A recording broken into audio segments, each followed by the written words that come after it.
Riqueza não é dinheiro parado no banco. Um empresário que guarda 3, 4, 5, 6, 7 milhões de dólares ou 1.000 milhões de kwanzas num banco, esse não é empresário. O empresário é aquele que gera riqueza com dinheiro. O dinheiro faz-se com dinheiro. Se guardas o dinheiro, não tens como fazer dinheiro, não é? Todo indivíduo com foco no objetivo alcança sempre. Todo indivíduo que depende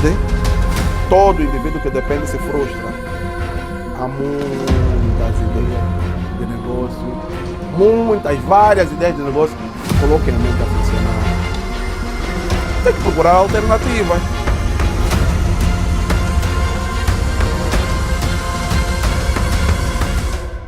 Bem-vindos ao Papo de Empresário, um podcast que dá voz aos líderes, empreendedores e gestores que estão a transformar Angola através da inovação, da visão estratégica e da excelência empresarial. Eu sou Genésio Correia. Está no ar o podcast Papo de Empresário, onde os negócios encontram experiência e a visão encontra resultado. E, para o papo de hoje, o empresário chama-se Cironal Bartolomeu. Cironal Bartolomeu é um indivíduo que nasceu em Luanda, embora tendo sido registrado no Icolibengo, mas nasceu em Luanda, no bairro popular, Neves Bendinha. Nasceu num contexto de guerra. Na altura, quando criança, o país ainda esteve em guerra. A nossa infância foi guiada por aquilo que era o contexto no momento, não é?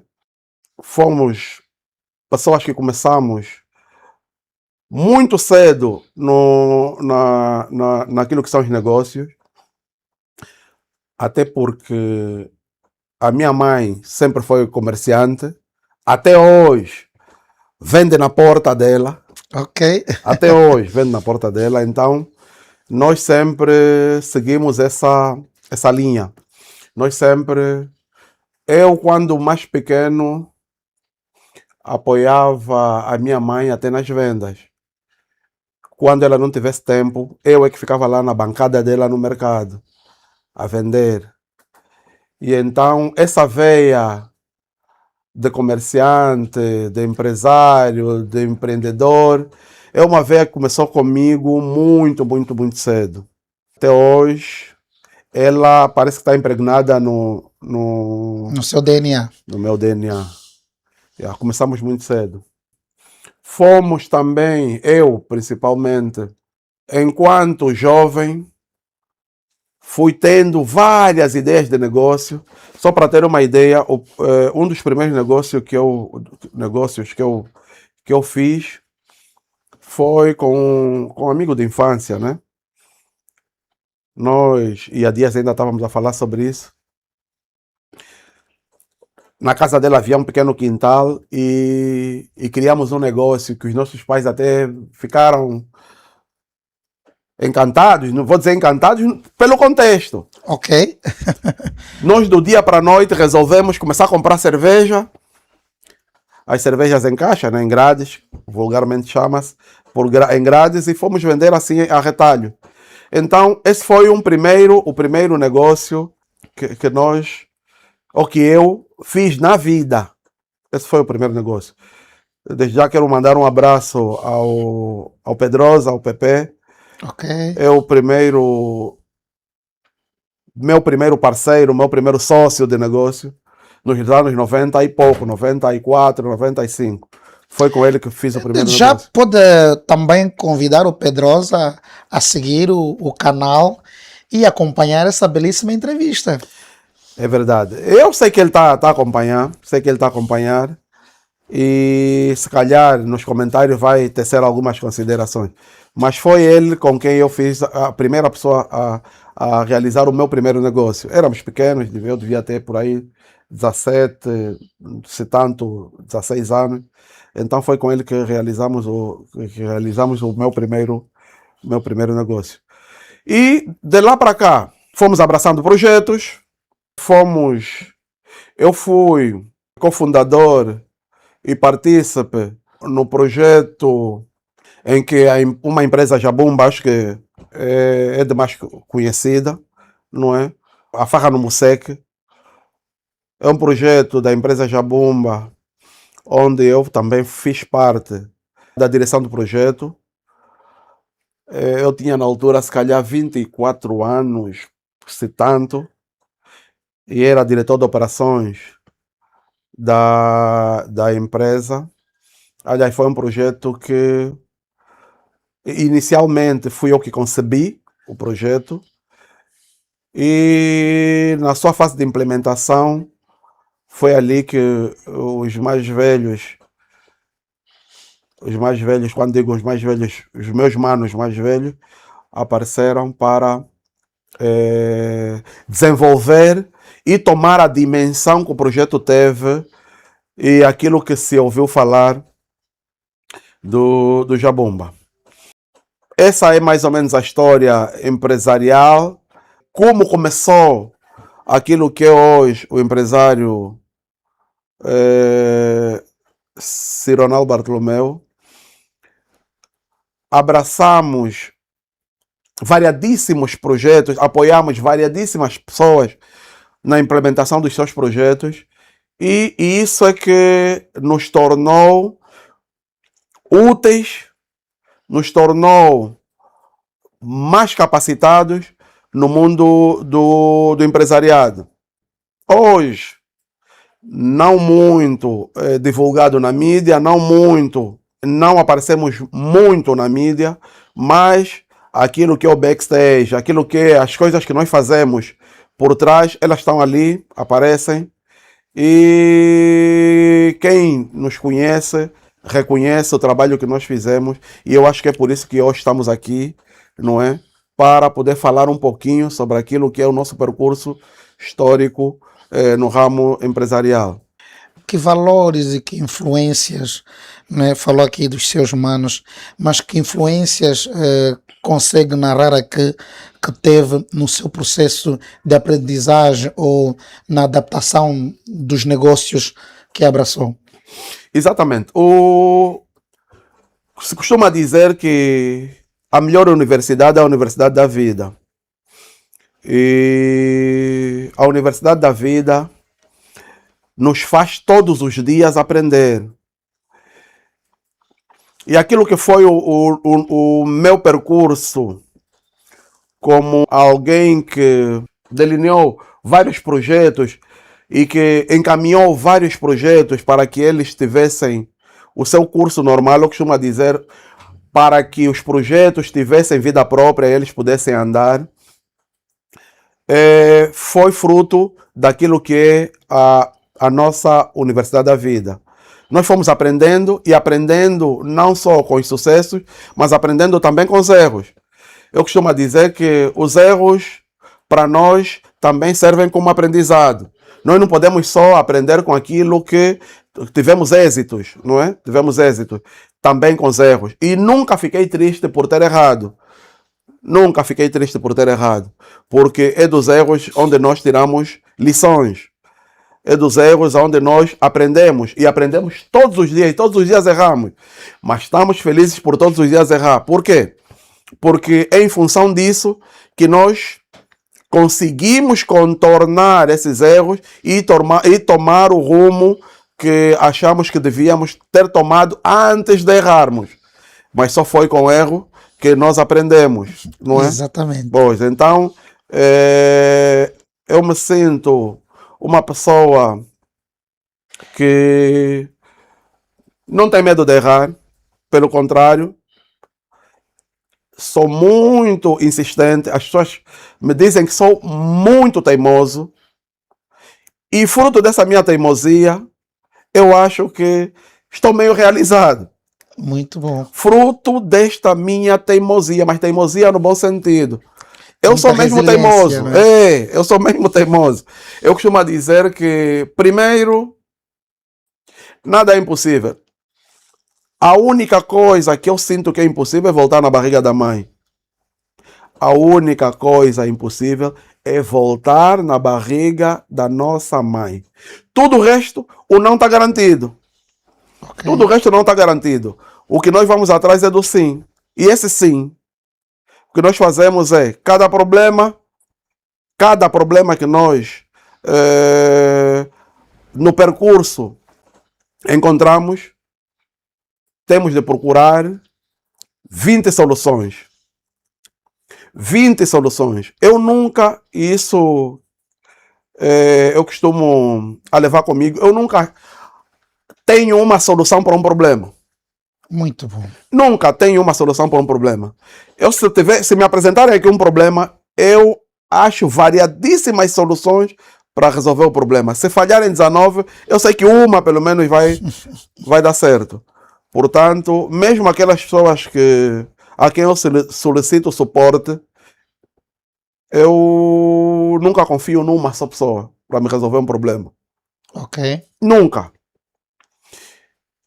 E então, por quê? Porque nós sabemos que as pessoas são falhas, as pessoas têm as suas preocupações, as pessoas não têm toda a disponibilidade possível, então nós procuramos várias soluções. Por quê? Porque se o fulano não me resolver, ou se o fulano, o cicrano tiver também alguma deficiência na resolução, tem o terceiro, tem o quinto, tem o sétimo, tem o 10º. Um deles vai resolver o problema. Então, essa é a nossa forma de viver e de estar no mundo dos negócios. Então considera que um empresário deve ter vários consultores para se tornar um homem de sucesso? Sim, embora que é aquilo que se diz que nada depende de uma só pessoa. Ok. Nunca, e eu desafio alguém que vai me dizer que nasceu, cresceu, desenvolveu negócio e hoje tem sucesso, que dependeu apenas e pura e simplesmente dele. Não existe isso. Não existe. Essa pessoa ainda não nasceu. Essa pessoa ainda não nasceu. Todos nós precisamos um dos outros. Até dos nossos próprios funcionários. Os funcionários de base. Estou a me referir até dos funcionários de base.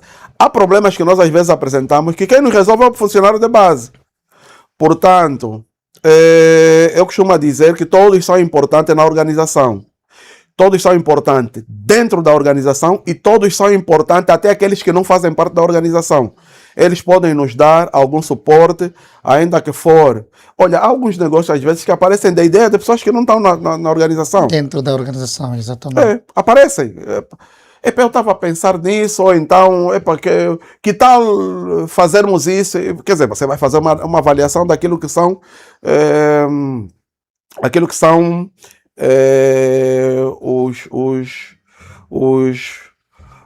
como é que eu diria? Aquilo os inputs, os feedbacks que vai recebendo. A ideia inicial, original da pessoa que traz, e você depois vai fazer alguns arranjos, não é? Porque da ideia, todo mundo tem ideia. Todo mundo tem ideia. Agora, é preciso que a ideia, para se tornar realidade, para se tornar projeto, não é, para depois a sua implementação, passe por um processo, não é, de ajustes.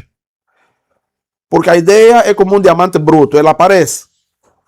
Mas o diamante precisa ser lapidado e para se tornar depois uma joia. Então, esse processo que às vezes me faz dizer que todos nós somos importantes para o processo. Exatamente. Eu tenho um amigo que dizia que em 10 ideias estúpidas poderá surgir sempre uma ideia brilhante. Então temos que ter a consciência do que acabou de dizer, de ouvir toda a cadeia, não é? Desde o funcionário de base até quem lhe ajuda na liderança.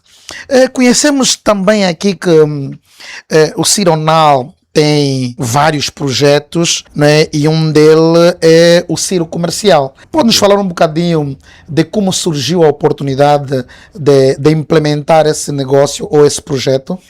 Olha, só para ter uma ideia, o projeto da Ciro Comercial começou eu a ver o telejornal. Notícia. Eu via, nesse dia, via o telejornal, aonde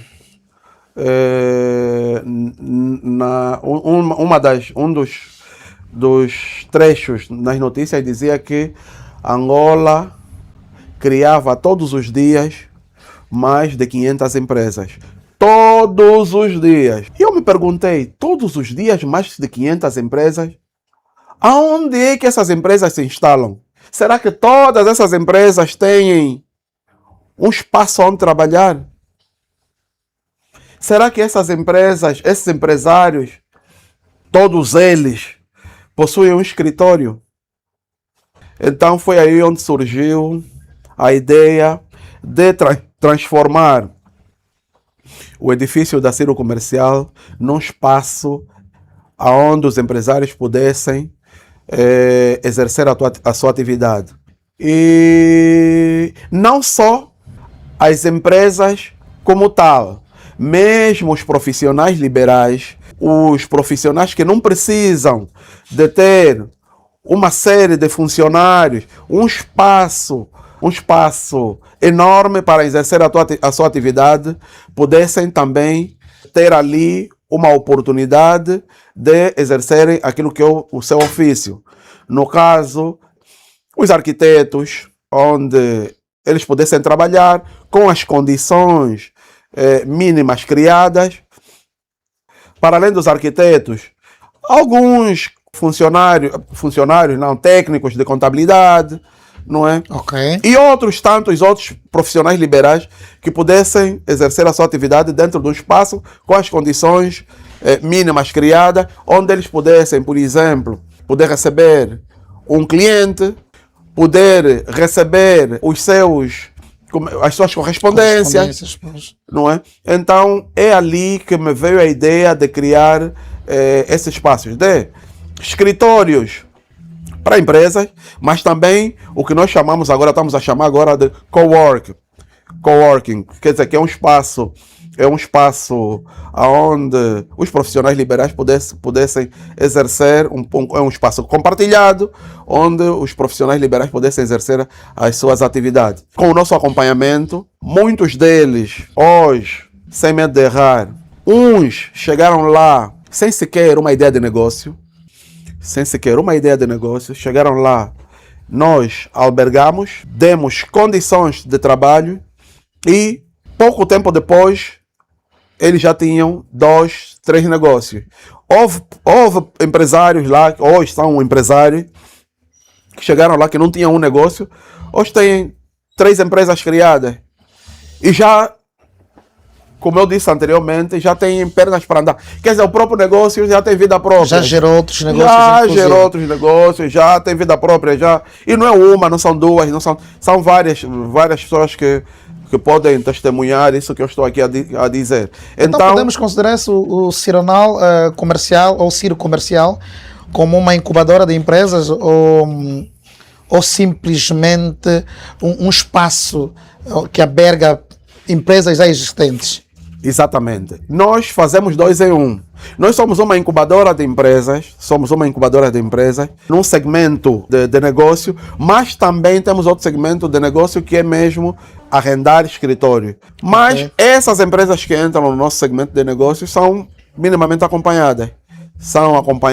E são, quando eu digo acompanhadas, são direcionadas. Aquelas que têm alguma dificuldade de entrar no mercado para exercer aquilo que são as suas atividades, nós também encaminhamos, porque temos parceiros que estão ali prontos e acompanharem a nossa dinâmica e nos dão todo o apoio. É aquilo que eu disse, que ninguém caminha só. Okay. Aliás, já houve o nosso amigo Totó que disse, nem mesmo Deus. Por isso é que Deus tem os anjos, os arcanjos e todos os outros. E Jesus Cristo, inclusive. Teve os 12 apóstolos, não é? Então, até Jesus Cristo teve 12 apóstolos para divulgar a palavra, para apoio naquilo que é o seu trabalho como peregrino. Então, não somos nós que vamos pensar que conseguimos resolver todos os problemas naquilo que é o nosso core business sem o apoio de outras sensibilidades. Temos apoio de várias sensibilidades e o nosso maior O nosso maior salário, vamos assim dizer, é ver os nossos parceiros, aqueles que caminham conosco, serem prósperos, né? A prosperidade deles é a nossa satisfação. E isso tem estado a acontecer e somos felizes por isso. Desafios que encontrou ao longo dessa trajetória e conta-nos, por favor, como é que conseguiu contorná-los e superá-los. Os desafios sempre aparecem. Todos os dias os desafios aparecem. Não estaríamos a ser fiéis conosco mesmo, não estaríamos a ser verdadeiro conosco se disséssemos que não, tudo é um mar de rosas, tudo é maravilha. Como é que eu diria? Não tem precalços, não temos lombadas, não temos... Temos tudo isso, temos. Mas eu costumo dizer que a liderança precisa, acima de tudo, estar acompanhado com 2 princípios. Para além da resiliência, que é aquilo que eu disse que é a minha teimosia, precisa, acima de tudo, de disciplina. Precisamos ser disciplinados. Quando você faz tudo na base da disciplina, primeiro, segundo, na base do foco, não há nada que seja impossível. Nós precisamos saber que para podermos alcançar um determinado objetivo, primeiro temos que adotar medidas que nos levem até a esse final. Primeiro. E segundo, não olhar para os espinhos, porque eles aparecem sempre. Os espinhos aparecem sempre, mas o que é que nos faz contornar os espinhos? É o foco. Todo indivíduo com foco no objetivo alcança sempre. Alcança sempre resultados satisfatórios. Alcança sempre. E que eu não estou a falar porque li num livro, eu não estou a falar porque aprendi, alguém me passou essa informação. É por experiência de vida. É por experiência de vida. Muitos dos projetos que nós... Pronto, eu não gosto muito de falar de mim como tal, eu gosto de falar de nós, porque é aquilo que eu disse, dependemos sempre de mais alguém. Então, todos os projetos que nós levamos a cabo, foi sempre porque nós tivemos foco e resultaram positivamente. E eu tenho estado a brincar até, a dizer que eu não sei se há alguma coisa que eu faça que o final não é aquele que eu esperava.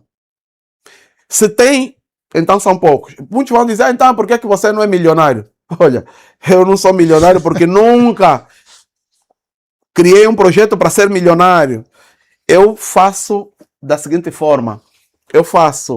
Eu dou passos lentos, mas esses passos lentos são passos seguros. Precisos, não é? Exatamente, são passos lentos, mas seguros. São passos que eu acho que vão nos dar pouco, mas esse pouco é seguro. Eu nunca vou dar passos largos para depois, a posterior, ter que regurgitar. Não vou fazer isso. E aprendi com a própria vida. Vou, de forma reiterada, sempre falar isso. Aprendi com a própria vida. Dar passos lentos, mas passos seguros. Para quê? Para que esses passos lentos, mas seguros, não te façam regredir. Exatamente. Falamos aqui que é orientado por princípios, apesar de também já elencar aqui alguns, mas quais são os principais princípios que norteiam o Ciro? Um dos principais princípios que norteiam o Cironal Bartolomeu, o primeiro é o princípio da legalidade. O princípio da legalidade é um dos princípios que norteiam o Cironal Bartolomeu. O outro princípio é da fidelidade. Eu sou fiel àquelas pessoas que confiam em mim. Terceiro, é o princípio da... como é que eu vou dizer? Eu sou daquelas pessoas que a minha palavra... Eu costumo dizer isso, e quem me conhece sabe, que a minha palavra é como a palavra de um rei. Vale mais do que muito. O que eu disser hoje, vou te dizer amanhã, vou te dizer depois da manhã e vou te dizer eternamente. E o que eu disser é que vai vincar. Ainda que vier alguém tentar colocar outras ideias, eu vou dizer não. Primeiro vamos ainda cumprir aquilo que eu prometi. Ok. Primeiro vou cumprir aquilo que eu prometi. Depois de cumprir aquilo que eu prometi, aí sim, vamos ver se o teu argumento se encaixa naquilo que vier a posterior. Então, são esses princípios que norteiam a minha vida. Eu sou muito fiel àquilo que digo. Eu não crio expectativas que não estão ao meu alcance. Alcance, exatamente. E eu, quando disser A, é A. Não vou, eu se te disser hoje que é A, amanhã não vou dizer que é A e vírgula. Não. É A e é A. E a minha vida norteia nesses princípios. E às vezes sou um pouco mal compreendido porque sou muito fiel àquilo que são os meus princípios. Nesse quesito, o que aconselharia os novos empreendedores, gestores e líderes a seguirem? O que aconselha, o que recomenda a essas pessoas que estão a entrar agora para o mundo empresarial, para os novos gestores e para os novos líderes com relação aos princípios que lhe norteiam? O primeiro princípio que eu acho que um líder deve ter, primeiro princípio, é o princípio congregação. Ok. Um líder deve ser sempre congregador. Um líder não deve trazer as suas ideias como decisão. Aquilo que é a sua ideia deve trazer para o grupo, discutir. No final, o último a decidir é o líder. Mas o líder não deve estar muito distante daquilo que se... Foram as ideias daquilo que foram, unânimes exatamente, aquilo que foram as ideias levadas no encontro com as outras ideias de outros colaboradores. Então, disso tudo que se abordou no encontro, é dali onde deve sair a decisão do líder.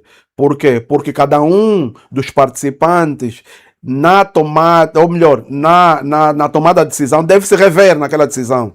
Deve se rever. Não, isso aqui, não, foi aquela opinião que eu dei e o líder levou em consideração. Não, ele não levou na totalidade, mas pelo menos esse ponto ele levou em consideração. Por quê? Por isso é que eu disse que todas as ideias são válidas. Elas só têm que ser moldadas porque elas aparecem como diamante bruto. Então, é adequar a ideia naquilo que é a tomada de decisão.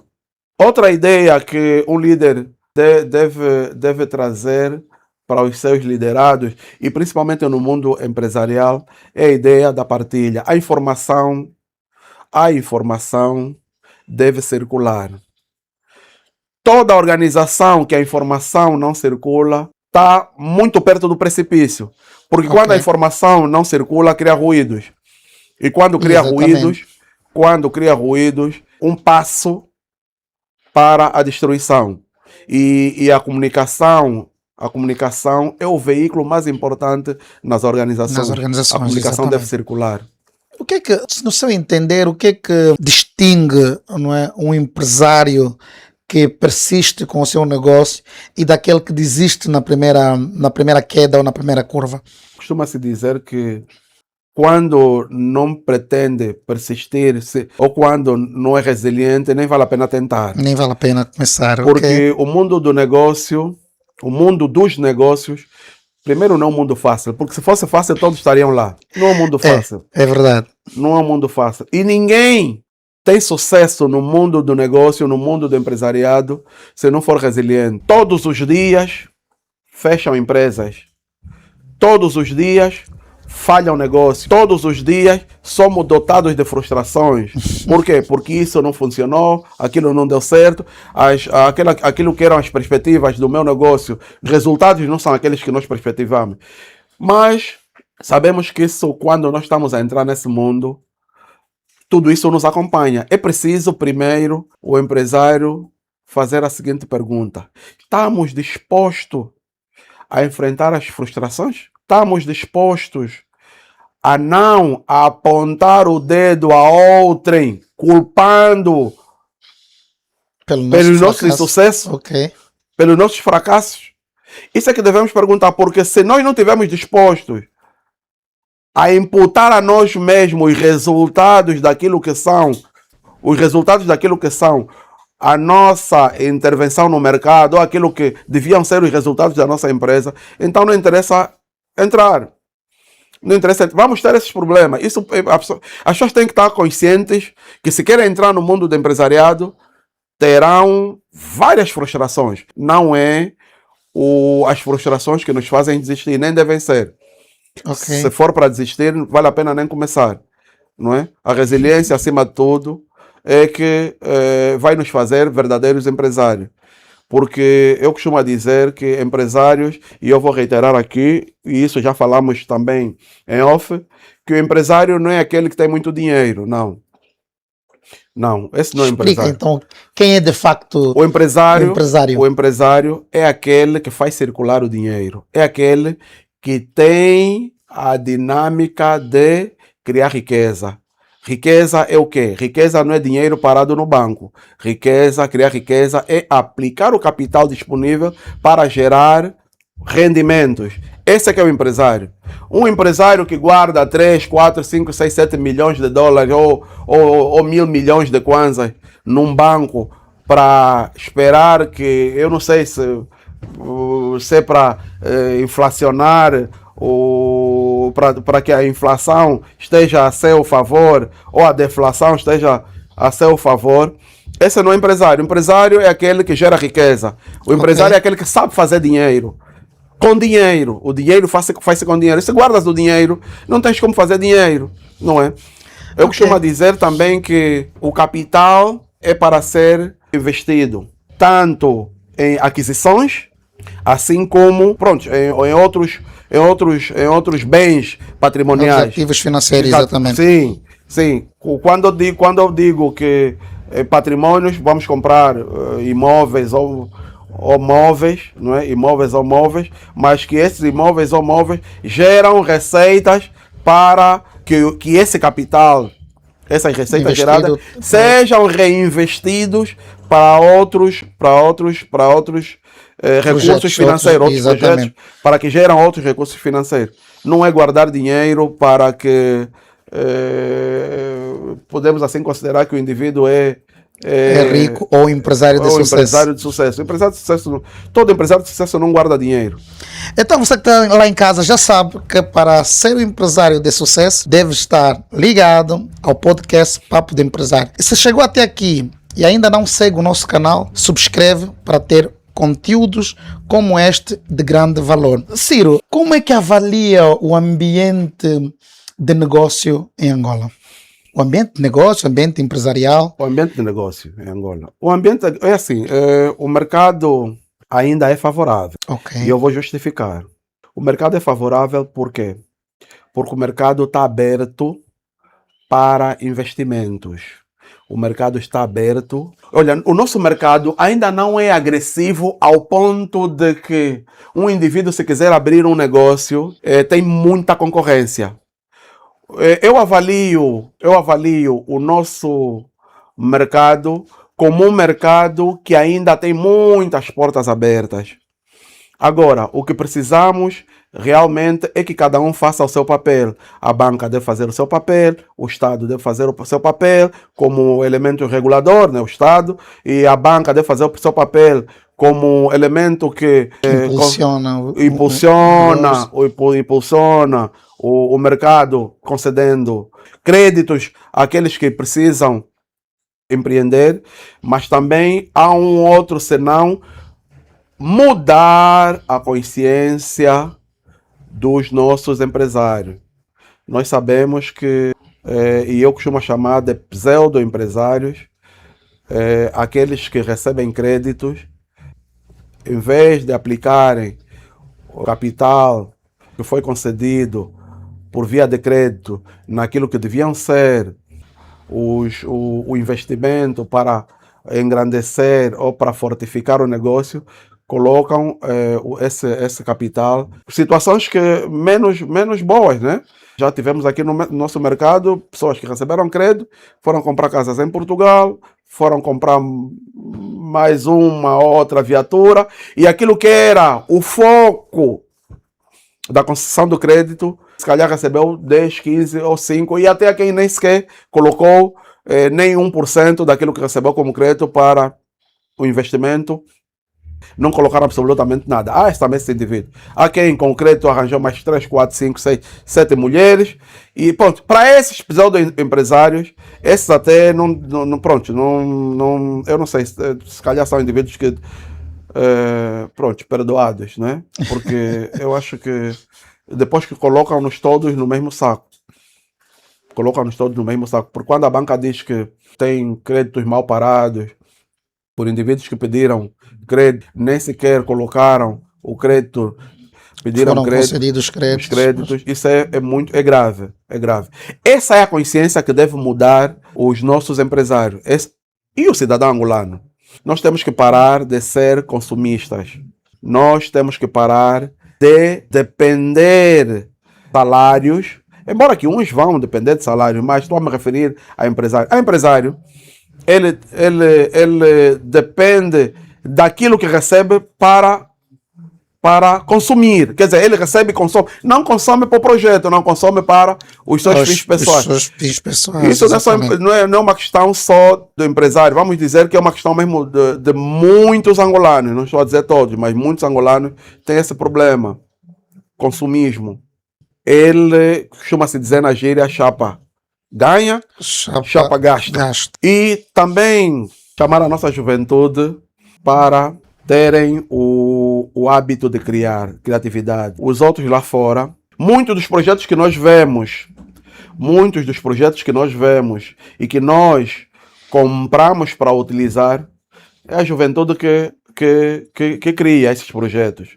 Criam, trazem maquetes, trazem protótipos e aqueles que já têm alguma pujança no mercado compram essas patentes, esses projetos e produzem em grande escala. E é isso. Muitas das coisas que nós vemos aqui no nosso mercado, e principalmente agora que há muita venda online, esses produtos, muitos dos produtos, são jovens que fazem lá fora. E ainda bem que tocou nesse ponto, que oportunidades de negócios são identificadas hoje no nosso mercado que podemos aconselhar os jovens, não é, a abraçar e implementarem como seu primeiro empreendimento, como a sua primeira forma de fazer negócio? Eu não diria que é isso ou aquilo. É assim, nós temos que ter, somos jovens e os jovens têm que ter o hábito de criar, têm que procurar. Por quê? Porque nós, os jovens, nós também quando fomos jovens, quando fomos muito mais jovens, nós estivemos também sentados e a pensar, onde vou começar? Aonde começar? Aonde começar? E eu já disse aqui que o nosso mercado é fértil. O nosso mercado é muito fértil. Se você criar um negócio vamos lá ver, assim, a 3 pancadas. Se nós criamos um negócio por exemplo, comprar água para revender água. Embalagens de água. E hoje parece que isso até moda, né? Vê-se muitas casas a venderem água filtradas, não é? Se nós, por exemplo, sentarmos com um computador ou um telemóvel, irmos a uma casa, a uma loja que vendem artigos, qualquer artigo, e dizemos assim, senhor, eu vou te ajudar a vender. Eu vou fazer vendas online. Os teus produtos, eu é que vou vender. E vendo com o quê? Com o meu telemóvel. Internet de 200 kwanza, internet de 500 kwanza. Coloco no meu telemóvel e faço vendas online. Eu mesmo que estou aqui, compro muita coisa online. Não é? Então, quer dizer, estou a falar disso. E para não falar disso, Angola tem muitas terras aráveis. Muita terra. Por que não nos tornarmos agricultores? Eu não estou a falar camponês. Camponês é aquele que tem a agricultura de subsistência, que é aquele, e até podemos começar, não tem nenhum problema em começarmos com uma agricultura mais reduzida, uma agricultura iguais à agricultura familiar. Vale aqui a ideia de cooperativas para os jovens nesse sentido? Pode ser, os jovens podem criar cooperativas, não é? O associativismo também é uma forma de criar negócio. É aquilo que eu volto a reiterar. Ninguém consegue chegar lá sozinho. Juntem-se. Nós temos um problema do lixo, por exemplo. O lixo. As operadoras de lixo estão mais nas zonas urbanas. Exatamente. Aí onde tem asfalto. Por que não criamos cooperativas para entrarmos Nos bairros. nos bairros? Não é? Se cada casa que você vai colher o lixo te der 100 ou 200 kwanzas, se naquele redor tiver 1000 casas e te derem 100 kwanzas, por dia são 100 mil kwanzas. Bem, já temos alguns modelos funcionais nessa perspectiva de cooperativas que recolhem lixo nos bairros. Aqui em Luanda não vejo muitas, mas no interior, como na Huila, por exemplo, vemos aquela cidade muito limpa, mas tem várias cooperativas que tratam da limpeza da cidade e funciona muito bem. Será que é um modelo que podemos também aplicar aqui E para por os que não jovens? replicamos? Por que não replicamos as boas ideias? Por que nós ficamos refastelados à espera que o governo é que tem que fazer tudo? Porque, vou dizer uma coisa, está tudo bem que muitas das coisas do Estado é que tem que fazer, o governo é que tem que fazer, mas todo indivíduo que depende se frustra. Porque é como Deus, o governo, ele tem muitas necessidades por resolver. E nós somos muitos. Mesmo nós, quando fizemos oração a Deus, temos que aguardar. E o pastor ainda te diz, olha, não significa dizer que você está a orar hoje, Deus vai te dar hoje. Mas ao longo do percurso, Deus vai te dar. É como o Estado. Não significa dizer que quando você exige que o Estado tenha que te fazer isso ou aquilo, não é? O Estado hoje, no momento, vai te resolver o problema. E enquanto o governo não resolve esse ou aquele problema, o que é que você vai fazer? Tem que procurar alternativas. Ver o que é que os outros fazem. O que é que os outros fazem? O que é que... Por exemplo, se estiver ao lado de uma padaria, eu estou ao lado de uma padaria. Até a casa, a 3, 4, 5, 6 casas, tem uma padaria. O que vai comprar pão, onde é que vai comprar manteiga? Na padaria não vendem. Exatamente. Não é? O indivíduo que vai comprar pão não vai comer o pão simples. Ainda tem o chá, ainda tem algumas açúcar. Outras. Por que você não agrega valor, não é, à venda que o teu vizinho ou que o indivíduo que está a vender, você não cria um negócio para complementar o negócio do vizinho? Não é? Tem uma recalchutagem. Embora que a recalchutagem vendem pneus, não é? Mas se você vender, por exemplo, câmera, ou então, não digo câmera, se vender, por exemplo, cola ou vender aqueles... chourições. Os chourições. Pois. Quer dizer, eu estou a falar isso, mas podia estar a falar de outras coisas, de outros negócios. Tem o meu vizinho que vende carro. Por que eu não vendo o vidro do tal carro? Não vendo o retrovisor, né? Tem o meu vizinho que vende água. Por que as empresas mesmo que vendem a água filtrada, os que vão para lá comprar água filtrada, nem todos têm o bidão, né? Sim, O bidão, ou as tampas. Por que não fazemos um sítio ao lado que também vende esses itens para complementar o quê? Quer dizer, há muitas ideias. Eu estou a falar disso, eu estaria a falar de muitas outras coisas. E como o tempo não perdoa, não é? Exato. E já estamos mesmo no fim. 3 conselhos para as juventudes. 3 conselhos para a juventude. O primeiro conselho, a juventude tem o sangue a ferver. Tem o sangue a pedir tudo de imediato. E o primeiro conselho é: coloquem a mente a funcionar. Há muitas ideias de negócio, várias ideias de negócio. Às vezes o jovem pode estar a dizer: mas ideias de negócio não tem. Eu estou aqui. Eu estou a falar para milhares de pessoas. Eu estou aqui. Nunca pedi um crédito. Nunca. Eu, como já sei como é que a banca é, nunca pedi um crédito. Mas com resiliência, com foco, com a disciplina, resiliência, foco e disciplina, consegui fazer algumas coisas. Muito bom. Então, os jovens devem ter resiliência, foco e disciplina. São os 3 itens principais para que todo jovem possa alcançar aquilo que almeja. Eu podia estar aqui a falar muito mais coisas, podia trazer aqui muito mais experiência, mas sei que todo o percurso de vida não cabe nesse único espaço, não cabe nesse tempo. Portanto, essas são algumas dicas que acho que a nossa juventude pode acatar. Eu já falei disso em outros fóruns para outros jovens e que acharam que era impossível, mas o impossível, volto a dizer, é voltar na barriga das nossas mães. E como sabemos que você não quer voltar e não terá como voltar na barriga da sua mãe, siga esse podcast, esta conversa agradável, para aprender mais sobre o mundo empresarial. Fica aqui então as nossas considerações e vemo-nos no próximo Papo de Empresário.